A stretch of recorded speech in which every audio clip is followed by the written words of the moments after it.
Time to crack open the sports page with the Orlando Sentinel and FM 96.9 The Game's Mike the Bulldog Bianchi. On JR. Brought to you by Kaufman and Lynn Injury Attorneys. Bulldog, what's happening, brother? I'm starting to worry, gentlemen. I'm starting to worry about the Orlando Magic. Now, they lose again last night. No shame in going on the road and losing to the Sacramento Kings in double overtime, 138-135. They lose the game last night, despite Paolo Banchero scoring a career-high 43 points, despite them sinking a franchise record 25 three-pointers. They still lost the game. Here's why I'm concerned about the Magic, all right?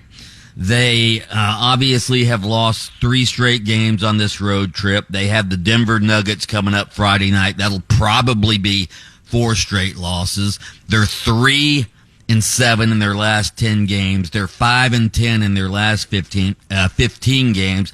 I'm just worried if the Magic are about to go on a little post-holiday swoon here. Actually, they're in the midst of a post-holiday swoon right here, and they're still banged up. They're still injured. Markelle Fultz not played in 27 games now. Cole Anthony didn't play last night. Jonathan Isaac didn't play last night. Franz Wagner went out with a bum ankle, tweaked ankle in the first quarter last night. Gary Harris, another starter, left the game in the second quarter last night. I'm just getting a little worried, guys. Are you concerned? Okay, you've used the words worried and concerned, but you're not scared, are you? Oh, God, I hope not. If you're scared, you're a pussy. No, I'm not scared. I'm just concerned. I mean, hey, whenever the Magic are concerned, after what Magic fans have been through over the last 11 years, yes, I am definitely concerned about the Magic. Hey, I don't want them to fade into oblivion here after the holidays. As long as they stay, I know you named a bunch of injuries and everything, as long as they heal up and they're going to play well. I mean, overall, you named that they, hit a lot of great stats in last night's game. Maybe they'll hit a bunch in the next game and beat that opponent you're worried about. So don't worry, man. Hey, Bulldog. So Tyreek Hill had to leave practice early yesterday because his house was on fire. Oh, man, yeah, that's scary when anybody's house, I mean, you just think about that. Think about your own house on fire. And of course he has a mansion down there in South Florida. Left practice yesterday. The fire marshal down there, Robert Taylor, does not know the cause of the fire, but it was in a 9,300 square foot Berkshire Court house. Where's Berkshire Court? He lives in Southwest Ranches, which is in Southwest Broward County, right on the edge of the Everglades.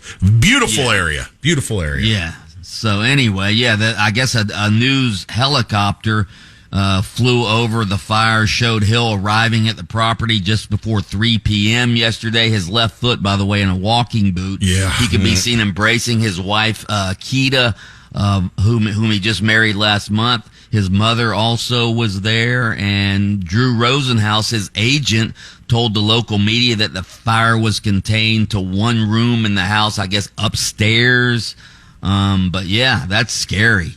And what the Dolphins are going through right now with what's happened to them. I mean, obviously, team stuff pales in comparison to your house catching on fire. We were talking about it. More distraction. That's not good. Think, with Tyreek, think if it was like he had like 10 pet cats, how fast he is. Even in that boot, he could get in and out, in and out, in and out, like the action heroes. To rescue the cats? Yeah.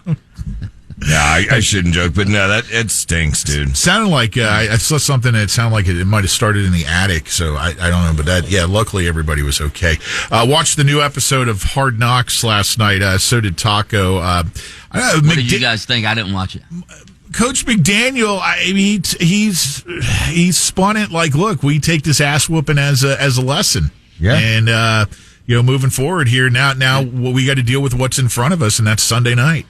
Did he say anything about leaving Bradley Chubb in the game? No, in the final 3 minutes. But you know what? When they were showing that, it wasn't just Chubb. All the starters were still in there on the defense. Yeah, but why? I know. Why? I know. don't understand the NFL mentality. I really don't. Guys, coulda, woulda, shoulda. Because the last time that they were Coulda, down, woulda, shoulda. They were down by 30 points. Yeah. With 3 minutes left in the game. Why? They don't play you don't play your starters in exhibition games because you're afraid they might get hurt. Why are you playing them in meaningless 3 minutes at the end of the game? I don't get it. I really don't. I know. So, speaking of injuries, wow. The Gators star recruit, DJ Lagway, 5-star recruit quarterback from Texas, maybe the best player in the country. So you want to talk about opt-in? We've been talking about bowl opt-outs. I think high school players need to opt out of these all-star games because DJ Lagway yesterday in Orlando, the Under Armour game, Under Armour high school all-star game, he hurt his ankle last night. Now, it doesn't look like it's serious, but he hurt his ankle in this all-star game, pulled himself out of the game. Why are high school signees playing in these all-star games is what I want to know. That's a good question. You've already got your deal locked down, and I don't know. I don't get it at all. I mean, it's one thing. I mean, bowl games are pretty big deals, but these high school all-star games, and I realize they're televised on the ESPN and all of that. Maybe it helps their branding. I don't know. But if I've already got my NIL deal locked in at the University of Florida and I got my scholarship locked in, I'm not playing in these high school all-star games. The high school all-star games should be for the players who don't have scholarships yet, should they not? No, I'm agreeing with you on this. Yeah. All right.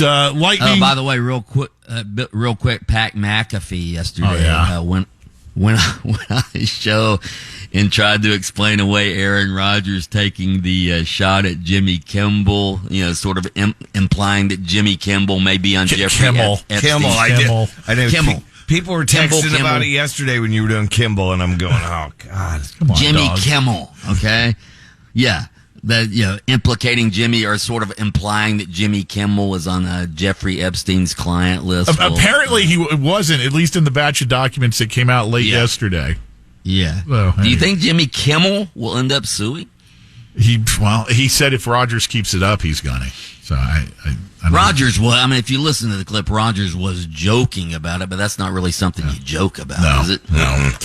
I did want to mention that the Lightning play tonight on the road in Minnesota, Bulldog. Just I know you won't. Also, also Zach Wilson's career with the Jets appears to be over. He's in concussion protocol. He will not play in the final week of the season, which means he's probably done. Bulldog Sports Page brought to you here on JRR by Kaufman and Lynn Injury Attorneys. Listen to Under Oath with attorney Jeff Kaufman every Saturday morning, 7:30 on FM 96.9 The Game, my station. Catch extended versions of Under Oath by searching for Under Oath with Jeff Kaufman on your streaming platform. Oh!